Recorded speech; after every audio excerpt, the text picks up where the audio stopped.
गुरुग्राम में आज उद्योग मंत्री राव नरबीर सिंह ने जीएसटी के नए स्लैब लागू होने के बाद कॉन्फ्रेंस की और इसे एक बड़ा कदम बताया। उन्होंने इस मौके पर कहा कि केंद्र सरकार की तरफ से लिए गए इस निर्णय से आम जनता को सीधा फायदा मिलेगा। जिस तरह से जीएसटी स्लैब में बदलाव हुआ है, उसके बाद रोजमर्रा की चीजों में भी बड़ी राहत मिलेगी। खाने पीने के साथ साथ घर खरीदने और वाहन खरीदने में भी काफी रियायत मिलेगी। उद्योग को बढ़ावा मिलने के साथ साथ लोगों को बेहद लाभ मिलेगा। साथ ही उन्होंने मेट्रो विस्तार को लेकर कहा कि मेट्रो का काम तेजी से चले, इसको लेकर मैं खुद निगरानी कर रहा हूं। 15 अगस्त को माननीय नरेंद्र मोदी जी ने एक घोषणा की थी कि देश के ऊपर जो जीएसटी टैक्स लगता है हम उसको घटाएंगे और बहुत जल्दी, मतलब जितनी जल्दी घोषणा हुई उतनी ही जल्दी इस टैक्स को घटाने की उन्होंने कहा था कि हम पहले नवरात्र से यानी 22 सितंबर से देश में जीएसटी की नई दरें लागू होंगी। सबसे पहले तो मैं प्रधानमंत्री श्री नरेंद्र मोदी जी और मुख्यमंत्री श्री नायब सैनी जी का आभार व्यक्त करना चाहता हूं, जिनकी दूरदर्शिता, नीतियों और मजबूत नेतृत्व ने देश और हरियाणा को की विकास की नई ऊंचाइयों तक पहुंचाया है। आप सभी जानते हैं कि वर्ष 2017 में प्रधानमंत्री जी ने जीएसटी परिषद का गठन किया था। इस परिषद में नीति आयोग के वरिष्ठ अधिकारियों से लेकर सभी राज्यों के वित्त मंत्री शामिल किए गए। देश भर में 50 से अधिक आर्थिक बैठक हुई, गहन मंथन हुआ और फिर तैयार हुआ भारत का सबसे बड़ा कर सुधार, जिसको जीएसटी बोलते हैं। शुरू में जीएसटी 4 स्लैब्स थे, 5%, 12%, 18%, 28% में लागू हुआ था। समय समय पर सुधारों की मांग उठती रही। प्रधानमंत्री जी ने जनता की इस उपेक्षा को महसूस किया और इस वर्ष 15 अगस्त को लाल किले से अपने संबोधन में इसकी घोषणा की। आज 1 महीने से भी कम समय में इस ऐतिहासिक सुधार को लागू कर दिया गया। यह प्रधानमंत्री जी की कार्यशैली है। वो जो कहते हैं उसे करते हैं और करके दिखाते हैं। अब जीएसटी में सिर्फ 2 स्लैब हैं, 5% और 18%। यह बदलाव आम आदमी के जीवन को सीधा प्रभावित करेगा। अब कार, 2 व्हीलर सस्ते होंगे, जिससे मध्यम वर्ग का सपना आसानी से पूरा होगा। फ्रिज, एसी, इलेक्ट्रॉनिक जैसी रोजमर्रा की जरूरी चीजें सस्ती होंगी। सीमेंट और निर्माण सामग्री पर टैक्स घटने से घर बनाने की लागत कम आएगी। आयुर्वेद और रोजमर्रा के उपभोग के सामान आम जन की पहुंच में होंगे। कारोबारी और उद्योगों के लिए भी ये राहत का पैकेज है। यह सुधार केवल उपभोक्ताओं को ही नहीं बल्कि उद्योगों और व्यापारियों को भी राहत देगा। सीमेंट और एफएमसीजी जैसे fast moving consumer goods sector में लागत घटेगी और मांग बढ़ेगी। जैसे आप कहेंगे सॉफ्ट ड्रिंक, अपने कुकीज, साबुन, टूथपेस्ट और एक्सेट्रा बहुत सी चीजों के दाम कम हुए। टैक्स विवादों में कमी आएगी, झंझट कम होंगे और कारोबारी अपना अधिक समय व्यवसाय को आगे बढ़ाने में लगाएंगे। साथियों, हमारा छोटा प्रदेश है लेकिन उपलब्धियां बड़ी हैं। जीएसटी संग्रह में हरियाणा पूरे देश के 5वें स्थान पर है। अकेले गुड़गांव में ही पूरे संग्रह का लगभग 25% तक योगदान रहता है। 2017-18 में देश भर का कुल जीएसटी संग्रह 7.19 लाख करोड़ था। 2024-25 में यह बढ़कर 22.08 लाख करोड़ पहुंच गया। हरियाणा का शुद्ध एसजीएसटी संग्रह 2018-19 के 18,910 करोड़ से बढ़कर 2024-25 में 39,743 करोड़ हो गया है, यानी 110% की वृद्धि।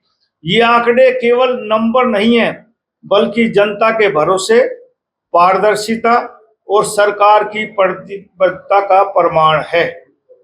जीएसटी में कारोबार में पारदर्शिता लाई गई, हर लेन देन ऑनलाइन रिकॉर्ड होता है, टैक्स चोरी पर लगाम लगी है और छोटे कारोबार भी आम औपचारिक अर्थव्यवस्था में शामिल हो रहे हैं।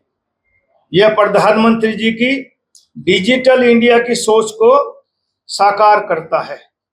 जीएसटी सुधारों में निवेशकों का भरोसा बढ़ा है। ऑटोमोबाइल, कंज्यूमर ड्यूरेबल्स और रियल एस्टेट सेक्टर में निवेश तेजी से बढ़ेगा। इसका सीधा लाभ हमारे युवाओं को मिलेगा। रोजगार और स्वरोजगार के नए अवसर पैदा होंगे। अंत में मैं आप सबसे यही कहना चाहता हूं कि आइए हम इस सुधार का स्वागत करें और प्रधानमंत्री श्री नरेंद्र मोदी जी के आत्मनिर्भर भारत तथा मुख्यमंत्री श्री नायब सैनी जी के समृद्ध हरियाणा के सपने को मिलकर साकार करें। मैं आप सभी से यही कहना चाहता हूं कि आइए हम सब मिलकर इस आर्थिक सुधार का स्वागत करें और प्रधानमंत्री और नरेंद्र मोदी जी आत्मनिर्भर भारत को संपन्न करें और अपने सपने को साकार करें। धन्यवाद। जय हिंद, जय हरियाणा। उस समय हालात ऐसे थे, जब देखा गया कि इसमें थोड़ी थोड़ी ज्यादा पैसे आ रहे हैं, तो सरकार ने महसूस किया कि आम जन को फायदा दिया जाए। पहले टैक्स लगता था देश और प्रदेश का, उसमें बहुत कमियां भी थी। कई रूपों में टैक्स लगता था, एक जगह नहीं लगता था, बहुत जगह लगता था। फिर जीएसटी लागू हुआ कि एक जगह ही टैक्स लगने लगा, तो उसमें सहूलियत भी देखी गई। लेकिन आहिस्ता आहिस्ता ये हुआ कि रेवेन्यू ज्यादा आ रहा, आम आदमी, आम उपभोक्ता जिसको रोजमर्रा के चीजों की जरूरत है, उसके दाम थोड़े बढ़ रहे हैं। तो लोगों ने महसूस कराया और सरकार ने माना कि ठीक है, हम आम आदमी जो रोजमर्रा की चीज का इस्तेमाल करता है उसकी ठीक कीमत होनी चाहिए, इसलिए स्लैब को कम किया गया। उद्योग मंत्री के तौर पर किस तरह से देखते हैं कि उद्योग को और कितनी मजबूती मिलेगी? देखो, मैं उस जमाने की बात करता हूँ जब हिंदुस्तान आजाद हुआ। उस समय लोग कहा करते, राजनेता भी, हर आदमी कहा करता कि हिंदुस्तान की जनता 80% गांव में रहती है, 20% शहर में रहती है। हिंदुस्तान का किसान यदि उन्नति करेगा तो देश तरक्की करेगा। इन 78-80 सालों में देश आजाद होने के बाद एक पैमाना बदला। अब लोग 80, मैं मानता हूँ 80 के बजाय 50% लोग शहरों में रहते हैं और 50% लोग गाँव में रहते हैं। शहर की स्थिति बदली है, लोग शहरों में आना चाहते हैं। एक जमाना था जब हमारे लोगों को खाने का अनाज नहीं मिलता था, हम ऑस्ट्रेलिया जैसे देश से, अमेरिका जैसे से खाने का भी मंगाते थे। हमारे किसानों ने बहुत मेहनत करी, हरित क्रांति करी और आज देश का किसान अपने देश के लोगों का पेट भरने में सक्षम है। कई गरीब मुल्कों को हम अनाज सप्लाई भी करते हैं, उनको देते भी हैं। लेकिन मोदी जी ने एक नारा दिया कि 2047 में विकसित राष्ट्र बने। तो मेरा ये आकलन है कि विकसित राष्ट्र कभी भी अकेले किसान नहीं बना सकता, जबकि हर क्षेत्र में तरक्की होगी और खास तौर से उद्योग धंधों में तरक्की होगी। हमारे उद्योग नई टेक्निक लाएंगे, तब विकसित भारत का सपना पूरा हो सकता है। दुनिया में जितने भी विकसित राष्ट्र हैं वो एग्रीकल्चर पर निर्भर नहीं है, वो टेक्नोलॉजी के आधार पर, उद्योगों को विकसित करने के आधार पर वो दुनिया में विकसित हुए हैं। भारत का, मेरे पास हरियाणा का चार्ज है उद्योग मंत्रालय का, इसलिए मैं कह सकता हूं कि हमारे उद्योग पनपेंगे तो हमारा प्रदेश विकसित होगा और देश के विकसित होने में हरियाणा एक महत्वपूर्ण योगदान निभाएगा। प्रधानमंत्री ने कल देश को संबोधित किया था, उन्होंने कहा कि स्वदेशी अपनाएं आप, कैसे आपके उद्योग का आप नहीं, हम लघु उद्योग को बढ़ावा दे रहे हैं, बहुत सी सब्सिडी इंसेंटिव दिए जा रहे हैं। आम लोगों से मैं कहता हूं कि जो हम एक नई पॉलिसी, तकरीबन मैं कोशिश करूंगा कि 1 नवंबर तक नई औद्योगिक पॉलिसी लागू हो जाए, उसमें बहुत सी रिबेट, बहुत सा इंसेंटिव लघु उद्योगों को दिया जाएगा। हर नौजवान जो नौकरी करना चाहता है वो अपना व्यवसाय करे, ताकि हमारे यहाँ अच्छे प्रोडक्ट बन सके। और स्वदेशी का यही नारा है कि हमारे जो नौजवान हैं वो अपनी पैदावार करें। जिन्होंने पिछले 10-15 सालों में स्टार्टअप चालू किए हैं वो आज देश के आर्थिक रूप में बहुत बड़ा योगदान दे रहे हैं और आज वे बहुत विकसित हो चुके। तो मेरा मानना है कि आम आदमी जो नौकरी के लिए अपने इधर उधर घूमता है वो अपना स्टार्टअप लगाए, उद्योगों से सहायता ले, सरकार हर प्रकार की मदद करेगी और नई जो नीति आएगी उसमें हर नौजवान को काम मिलेगा। अमेरिका ने जिस तरह से टैरिफ लगाया, एक्सपोर्टर्स को नुकसान का सामना करना पड़ रहा है फिलहाल, क्या सरकार सोच रही है उनको मदद करने के लिए, उनकी सहायता करने के लिए? देखो, अकेला एक देश अमेरिका ही नहीं जो हमारे उत्पादन को खरीदता है। नहीं, जब एक रास्ता बंद होता तो कई रास्ते कुदरत खोलती है। तो बहुत से ऐसे दुनिया में देश है, अमेरिका की तो आबादी बहुत कम है, हम तो तकरीबन 7-8 अरब आदमी हैं दुनिया में, तो अमेरिका की तो मेरे ख्याल से 30-35 करोड़ की आबादी है।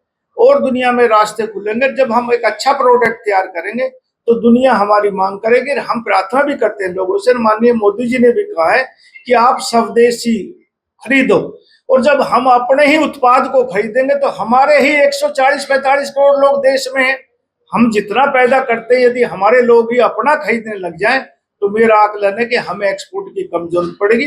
और एक्सपोर्ट भी जो करेंगे अच्छा उत्पादन करके अच्छी किस्म के लोग हम पैदा करेंगे, हम सामान, तो हमारी दुनिया के अच्छे मुल्कों में हमारी पहचान होगी, हमारा माल बिकेगा।